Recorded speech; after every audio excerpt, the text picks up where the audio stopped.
Hey there, My DPC Story listeners. This week on My DPC Story, we're doing things a little differently. I had the incredible opportunity to fly back east to interview some amazing DPC patients and hear their stories firsthand. And while I was out there, I was also grateful to sit down with Kyle McCormick, owner and founder of Blueberry Pharmacy, a name you might recognize from a previous conversation with Dr. Natalie Gentile of Direct Care Physicians of Pittsburgh. She mentioned how they worked together during the pandemic to get people access to vaccines, and even now, over 5 years later, they're continuing to deliver value to their community together.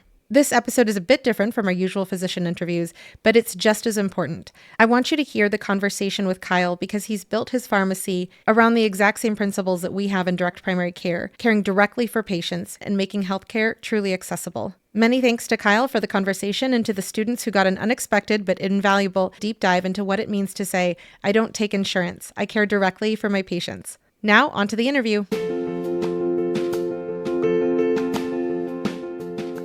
Direct primary care is an innovative, alternative path to insurance-driven healthcare. Typically, a patient pays their doctor a low monthly membership and, in return, builds a lasting relationship with their doctor and has their doctor available at their fingertips. Welcome to the My DPC Story podcast, where each week you will hear the ever-so-relatable stories shared by physicians who have chosen to practice medicine in their individual communities through the direct primary care model. I'm your host, Maryal Concepcion, family physician, DPC owner, and former fee-for-service doctor. I hope you enjoy today's episode and come away feeling inspired about the future of patient care, direct primary care. Can you tell us your name and what is your professional role? My name is Kyle McCormick. I'm the owner of Blueberry Pharmacy here in Pittsburgh, Pennsylvania. And we're a different kind of pharmacy. We're a pharmacy that's called a cost-plus pharmacy, which means that we don't take insurance, and that allows us to offer better prices to our patients, better service, more efficient service. And we started 5 years ago. Love it. And as a direct primary care doctor, I identify with all of those things. It's amazing. Yeah. So you are in Pittsburgh in a place where there's a lot of different stores, even within your business location here. And there is another pharmacy, there's CVS, there's Walgreens. In a world where there is the default, same thing in medicine, is that a pharmacist will go to pharmacy school and then work for a corporation. What drove you to do things differently? Yeah, I always think back to my whole career so far. I graduated in 2014, but even before that, my time was in an independent pharmacy. So I've always been in an independent pharmacy. So I think I had a lot of influence growing up, seeing the small town community pharmacy in Somerset, Pennsylvania, who had wooden nickels still in their attic that they would hand out to patients, bring back, get free candy. So I just really like the get to know people aspect of pharmacy, which exists certainly in the corporate world. In some stores, a lot of it driven by the individual pharmacist practicing versus the corporation. But I've always wanted to do independent pharmacy. But why I did something different, not offering insurance, goes back to a patient who was on Vesicare, Medicare, and Part D, so they hit the donut hole. It's probably like 2018, and their Vesicare was going to be $300 for a 1 month supply. And I looked at the bottle. We're a small pharmacy. I could see how much we bought it for. We bought the bottle for $5, so it was generic Vesicare, sulfenacin. And so I thought to myself, well, she's paying $250, $295 more than what we bought it for. Surely there's a world where I could just sell this to her for $20. Yeah. I make some money. She's happy. Yeah. We're both happy. And so fast forward 2 years, I explained to my wife, I got to move closer. I was driving an hour and a half a day to get to work. So I've got to move closer. Why don't I, instead of working for somebody, why don't I just open up my own pharmacy? Yeah. And then just try it out, see what happens. It's incredible. And I think it's wonderful that you were able to see what an independent world looked like, because I know one of my best friends from high school, she was primarily working either at like an Air Force Base pharmacy, so through the VA, or like one of the retail stores, the big national ones. So when it comes to you deciding to then open, how did you approach that? Because you have a pharmacy degree rather than an MBA. I don't have an MBA, so that's definitely a question I'd love to know. Yeah, I just learned on the fly for the most part. There's resources out there, but a lot of it is just the application process is standard state by state.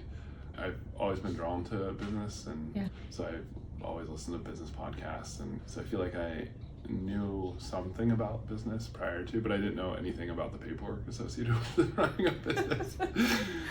I didn't know how to read P&Ls, didn't know how to put together a balance sheet. So that was just trial by fire. And I was fortunate in my previous role, I was kind of in charge of our clinical programs, second to the boss, the owner. And so she was pretty open, sharing whatever I wanted to learn. In fact, the previous roles as well, I was thinking about maybe buying into the different pharmacies. So I was looking to take a bigger role, so I would ask a lot of questions. Yeah. What I've found out is easy to open a pharmacy, it's hard to build a pharmacy. So probably similar, is probably somewhat easy to like open a practice, but to actually grow it is where it really gets hard. Yeah, absolutely. So bring us to opening day, because in a primary care practice especially, some of us have already practiced in the area, our patients know us. You were driving from an hour and a half away, and then you opened a pharmacy. It's a storefront, it's a brick and mortar place. How did you start getting the word out that, hey, Blueberry Pharmacy is here to help the community? Yeah, that was and still is the challenge, is the education. Twofold, because historically pharmacy's been able to just open up, put a sign in the window that says accepts most insurance plans, and patients start coming to you. That part would have been easy. Second part is explaining why we don't take insurance. So we're still educating on that second part. The first part is a good point. All my relationships were in Indiana, Pennsylvania. So add to the fact that we opened March 20th, 2020, and then the state of Pennsylvania shut down for 2 weeks on March 23rd, 2020. So I wasn't allowed to go to doctor's offices. Patients were locked in their homes for 2 weeks. Nobody wanted to learn about our new pharmacy. So I became a masked and hand sanitizer salesperson for 6 months, trying to call places, just trying to put some ads in the papers and just telling, like, social media. But we really hit our stride a couple months in, whenever some doctor's offices learned about how we could save their patients money. And then we got more targeted with our approach, like knowing which drugs really make a lot of sense in the cost plus world, and calling the prescribers of those drugs, whether it's dofetilizine, calling up cardiology offices, explaining patients, regardless of what type of insurance they have, they could get it for $18 here. So then getting referrals through that network, and then just building up positive patient experiences. And really our two biggest drivers are physician referrals and also patient referrals. So patients say, hey, my niece gets her prescriptions there and I've heard good things, and I looked at your price checker and I'm gonna come there too. So really building up the brand of the pharmacy so that patients could feel comfortable when they heard about it from somebody else, whether a prescriber or a friend, say, well, this is a real thing. It was crazy early on. A lot of our concerns that we face with patients were, are these drugs legitimate? Like, are you getting them on the black market? How are you able to do this? I have insurance, I want to use my insurance. A lot of it was like, are you getting these illegally? It's like, no, they're just that cheap. So a lot of it was building up the brand and the reviews, and such that patients would feel comfortable coming to us regardless of how they heard about us. Yeah, and it's interesting because even though we're in two different professions and the way we operate our businesses is primary care versus pharmacy, I think that when we look at small business and when we look at how much the onboarding experience, how the first impression really makes a difference as to whether a person stays or shares the word about what your business is, I think that's awesome. Like when I called to schedule this interview, hi, it's Kyle from Blueberry Pharmacy on the voicemail, which I think is not a standard phone tree, is what I'm getting at. And I think that just already makes a person think differently about, what am I even getting into? What is this? And then when it still connected me to a person on a Saturday, that's incredible. So props to you guys for thinking about the entire customer journey. We from like trees. We want to kill all phone trees though. That's good. I like phone trees. So tell me about how, because at the time, Dr. Natalie Gentile was at Gentile Family Medicine. Now she's part of the direct care physicians of Pittsburgh. But that's how I learned about you, because, and I laughed earlier, because the pandemic is when so many of us as small business owners opened up and were like, yup, and I'm still, thriving. For you, how did that conversation go? Because Dr. Gentile is a direct primary care physician like myself, so she thinks very much in alignment with what you're doing already. How did you guys nurture that relationship to be able to especially impact people during the pandemic when, like you said, you're not able to go to offices the same as if you would pre-pandemic? I think the relationship kind of formed naturally in that historically a lot of direct primary care do their own dispensing. And I think that's born out of not desiring to do their own dispensing, but out of looking around and saying, hey, I can buy this bottle of rosuvastatin for a 1,000 count bottle for $20. And if I send my patient out into the world, if they get charged $20 for 30 tablets, like what's up with that? I will just now dispense it to them. And so I don't want to misquote her, but I believe Dr. Lynn, Kirsten Lynn, if I recall her conversation, went something like, she had like 400 different SKUs in her practice. And at the time we were a new pharmacy, so we only had like 500. So she basically was operating a full-fledged pharmacy from the volume of SKUs. And I think she said something to the effect of, I went into medicine to practice medicine, not to become a pharmacist. And basically saying in direct primary care, when you do your own dispensing, you can spend an hour a day just refilling things or dealing with the hassle of dispensing. And I went into pharmacy school because I love dispensing medication, making sure it's safe and effective for the patient, and have built a whole model streamlined around that. So I think whenever they looked around and saw, hey, well, there's this pharmacy that's actually charging prices correlating to what the drugs actually cost, why don't we just figure out a way to work together a little more closely? And then we don't have to do all of our own dispensing and refilling and all that stuff, or stock our own vials, or print our own labels and have a whole separate workflow around that. And so I think that's kind of how it came together quite nicely. They had a whole bunch of different flu clinics during that time, so we would help. We were authorized to administer injectables, so we'd suit up and deliver vaccine, not just flu clinic, but also during the pandemic for COVID shots. We helped out with their COVID vaccine clinics. So it's just been a lot of fun getting to know the crew there and caring for patients. Just this morning, I had one of our students on Dr. G's EHR, and I think that's a cool collaboration too, where instead of having to bug doctors by phone, just being within their existing workflow, in their EHR, collaborating on patients. Dr. Scott, another one of the direct primary care physicians of Pittsburgh, just yesterday, I think, it was a whole long list of herbal supplements and stuff, and basically asking, are any of these interacting? And so running them through our interaction checker that allows for the different supplements and everything to kind of look at everything, and putting that note right back into the EHR so that she doesn't have to merge anything between text or email or anything like that. It just all sits right within the EHR. It works out really nicely. So. I think it's incredible, and I think that it really holistically feeds into the education about the community, because even though you guys are two separate businesses, technically, the fact that you guys are working together from the patient's perspective, it looks like I go here for direct care and I go here for direct pharmacy, and it's one ecosystem, which I think is so helpful. It's what the health systems that are vertically integrated state that they do. But that's their end goal, is to have that level of care and detail. But the two systems, like even within the health layer, they don't talk to each other. So it's like, whereas we're two separate businesses, in theory, shouldn't be as integrated as we are, but somehow we figured out a way to make for a better patient experience. Yeah, it's totally amazing. Yeah. That's awesome.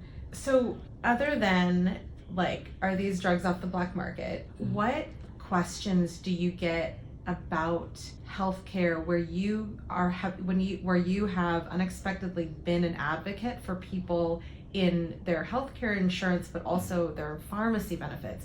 Because I'm sure that because you're doing things differently, people ask you questions about, like, well, my sister has this, does she need da-da-da? Or what types of questions do you frequently get from customers because they want to know more? Yeah, education is the key. I think it's your comment earlier about UPMC being right here. All that we get marketed in Pittsburgh, if you look at all types of ads, is either UPMC high mark, like billboards, that commercials on TV, that. So you think that you can't live in Pittsburgh and not have, those cards in your wallet with those two brands on them. And so a lot of it's like, well, I have insurance and I want to be able to use it. It's like, well, great. Just like you have car insurance, you don't try to use it for your gasoline, your oil change, your windshield wipers. Like, you literally try not to use it. Like, that's the goal. Every other insurance product we try not to use. In healthcare, we think it should be the other way around. We should want to use it for everything. And so a lot of it's just explaining and drawing. I love the oil change analogy, and I know it's used often in the direct primary care. I probably stole it from the direct primary care space. But bringing those analogies in so that it makes it more relatable for patients. That's often the most common question we have, is because about 90% of our patients do have insurance. It's not like we're caring for all just uninsured patients. So really helping them to understand why we exist. A lot of them is, well, I have $0 copays on this. Why should I want to get it from you? Well, you don't have to. I'm not trying to get you to do it, but the reason you should want to is zero doesn't mean free, right? There's always a cost. So I explained, as patients don't want to hear this, but your premiums will go up next year. The more often you use a $0 it's not free, so they're just adding up those totals. That's what they raise the premiums by next year. So there's some of that education, but we'd rather have free in the moment and pay for it later. Yeah, totally.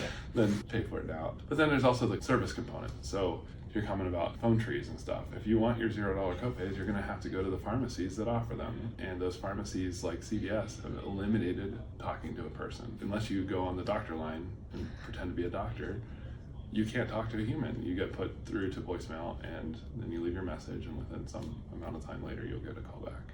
So if that's the level of service you want, then $0 will work for you. Yeah.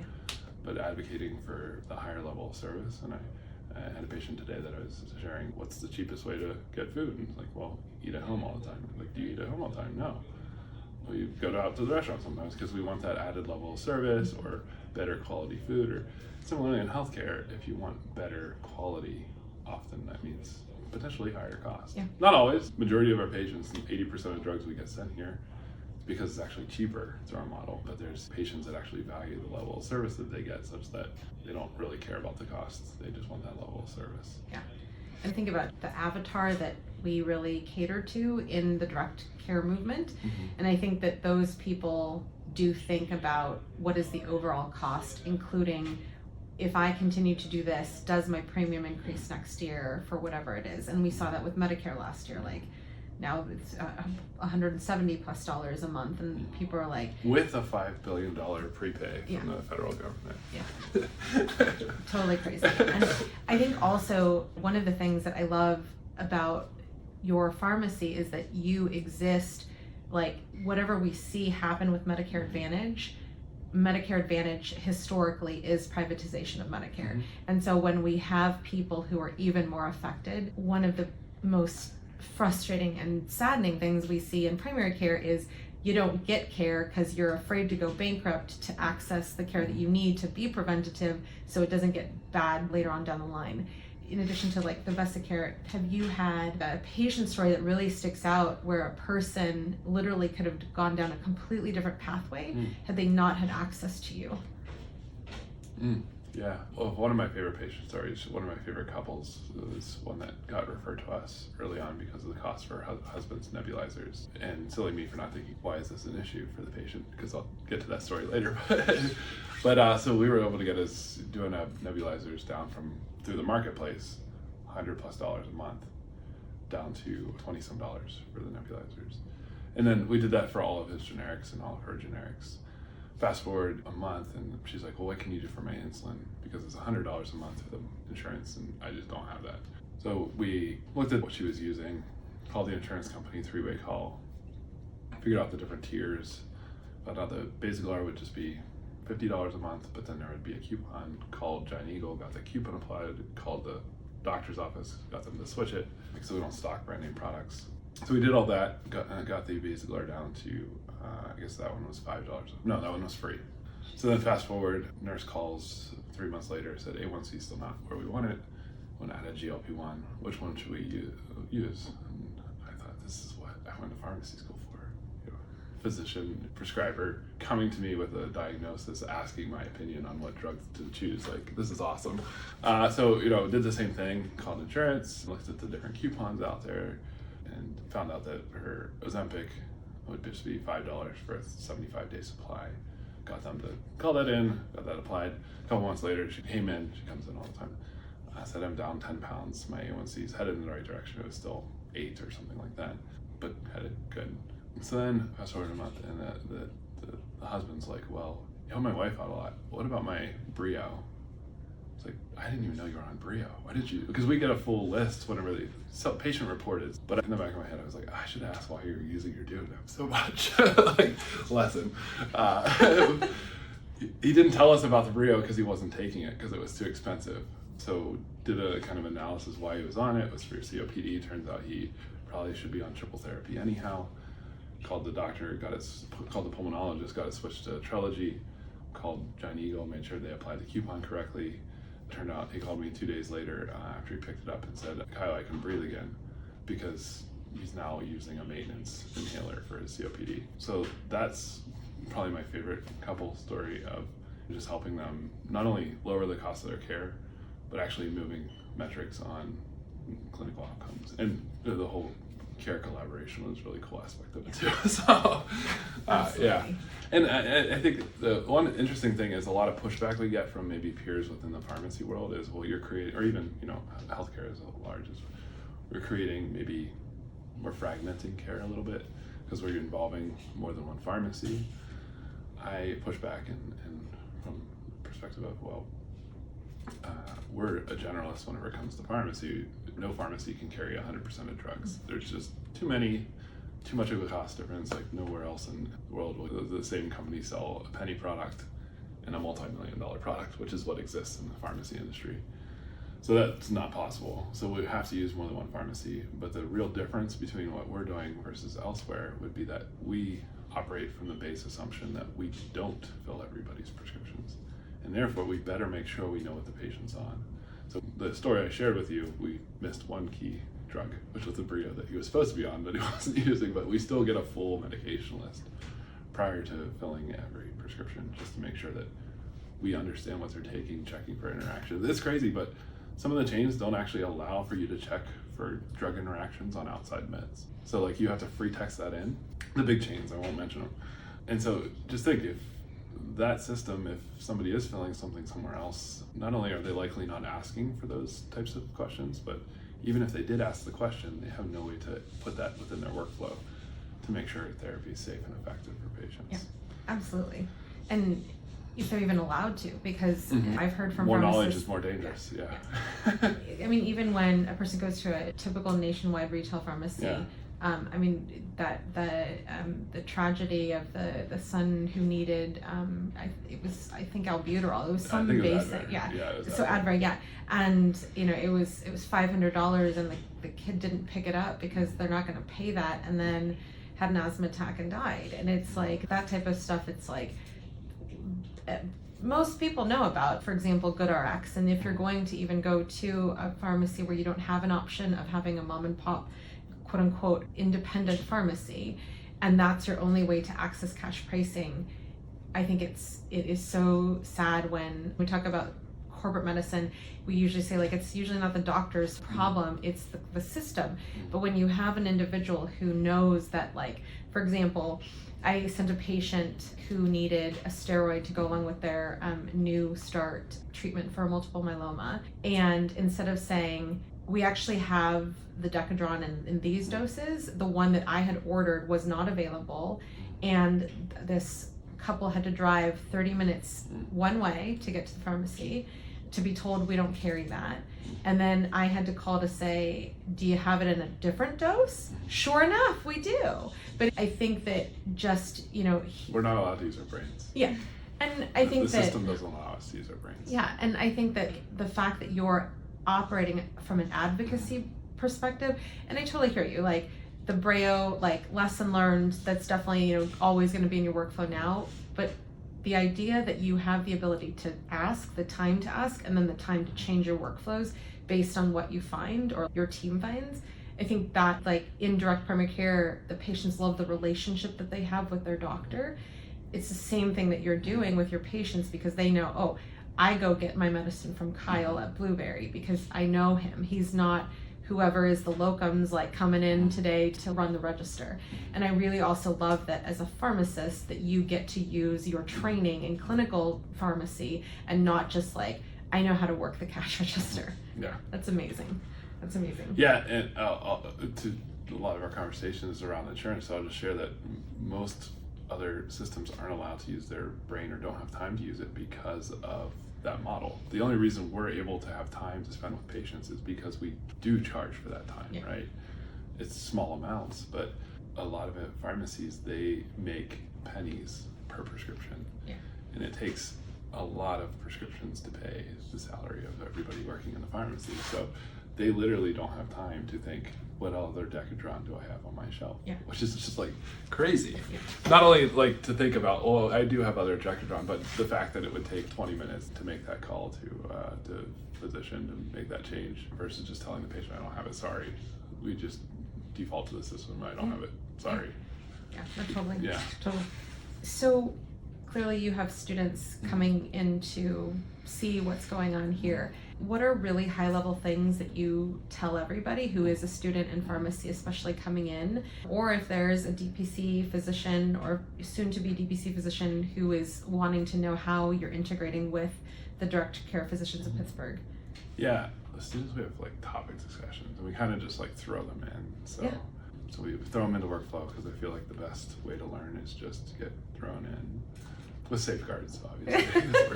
we're a pharmacy. But yeah, so a lot of it's just experiencing it from an outsider, from say, whether it's a DPC or we do a lot of presentations to different patient groups, support groups, legislators, politicians. We've had many people rotate through here. We even talked to Mark Cuban, CEO of Cost Plus Drugs back in the day. So whether it's that outsider perspective, I usually walk through examples is the easiest way to talk through how things work. So pulling up a drug, showing them the one slideshow I have that I usually use is how the system operates. It takes this $10 duloxetine generic Cymbalta, jacks it up to $1,700 to bill the insurance. Insurance only pays $1,100 and then claws back $975 fee, all to present the patient with a $0 copay, but put them in the donut hole 4 fills later.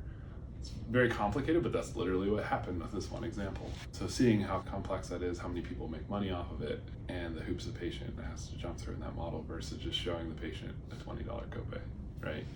And getting them out the door same day. So I think walking them through, just kind of giving examples, showing this is what it costs through the traditional system, here's where money is made in the traditional system, versus here's how much it costs in the cost plus model, and how quickly we can get it out the door. Some of our most common dispense medications are actually chemo agents. So maybe number one is actually capecitabine.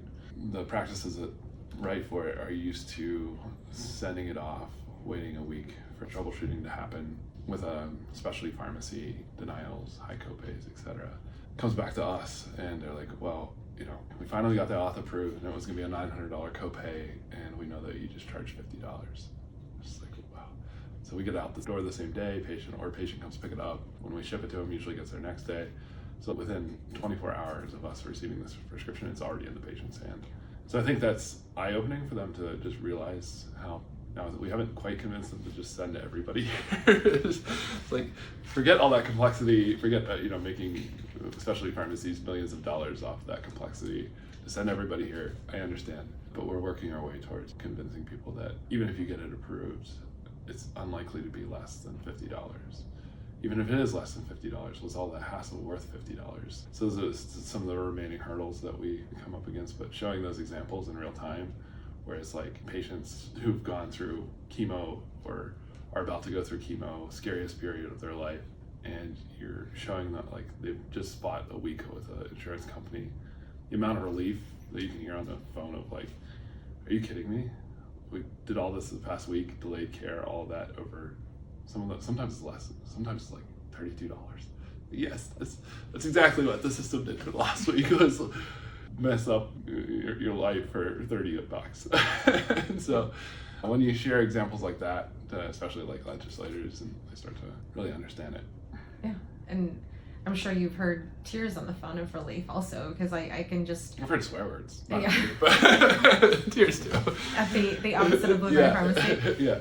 So if patients are hearing your words and they're like, I totally get it, but I don't know what to say to other people, because just like you said, education is a huge factor in being successful at business in the direct healthcare space. So what would you say to those people who are patients to help empower them to elevate what you're doing in their own words? Because I do think that absolutely story and sharing their own story is always going to bend the ear differently than a journal article, especially these days. Mm-hmm. Yeah, patients are tricky because they don't know what to believe. And having a trusted healthcare professional definitely helps, but if it's like their first time hearing it, I really believe they've got to hear it from multiple sources. Mm-hmm.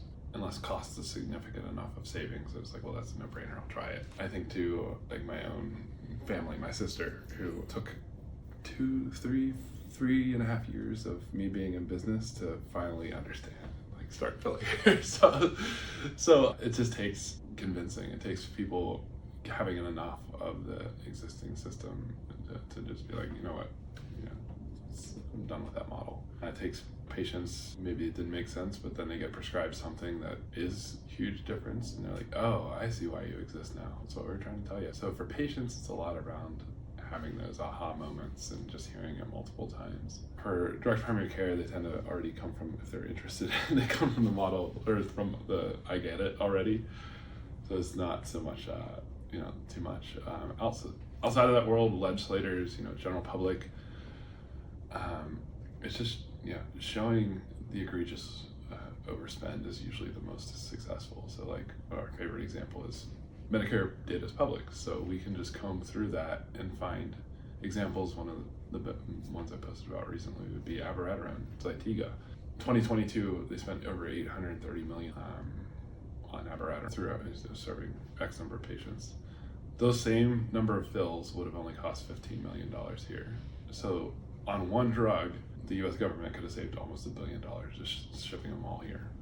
Not only that, but there was probably a decent number of patients that decided not to get their treatment in 2022 because of the cost. So not only could we save money, but we could actually have treated more patients. So yeah, it's just showing those numbers, and then you're like, well, I mean, anybody that looks at that number is like, that's acceptable. There's people that do that, but it's generally people profiting off the system or just can't understand the system. Yeah. But yeah. And I think that you doing your part in educating the community, even with a set of slides, but also being at the level of speaking to policy makers, I think that is also so needed, because it is like old school way of doing medicine in the modern day with just transparent pricing. Like you have your neighborhood doctor and they do everything. You pay them in cash, chickens, whatever it was at the time. It's literally like that, because we're not doing, like, yes, we're doing a margin to be able to stay in business and to get paid for your time and quality, but you're not doing, well, we're going to increase it 1,700% and then start dicing and slicing the price down to zero magical deductible. Right. When you talk to pharmacy students or people who are interested specifically in knowing that there's a different model, what do you say to them to encourage them to think about all of the options out there? Because I feel that in training at my residency, it was not even an option to think about hanging your own shingle. And we did have, I think, maybe a day or two of exploring like what a private office was, but that private office was still in the fee-for-service space. So what do you say to people? Because there's also, for example, UOP pharmacies, that's the pharmacy school near myself geographically, they can go out of state to do rotations. So like, what do you have to say to people who might not have a Blueberry pharmacy or an independent near them? Generally, a lot of the same slides. I'll be honest, I recycle slides a lot. But it's a lot about, here's how the system works. And a lot of students especially students who experience the system while they're working at one of the chains, seeing patients not be able to afford their medication, having to deal with all the patient pulls up with single care card, GoodRx card, RX Saver card, Amazon card, and it's like, try all these. And it's like, well, shoot, if I already didn't have enough to do today, let me try all those cards for you. Dealing with prior authorizations, and they kind of know that the current system doesn't make much sense. And then showing them a model that's just more intuitive, I think helps them to kind of put pieces together. And then showing examples, a lot of the same examples of just like, you can actually help your patients that have insurance get it cheaper by not using their insurance. That's like mind-boggling to people.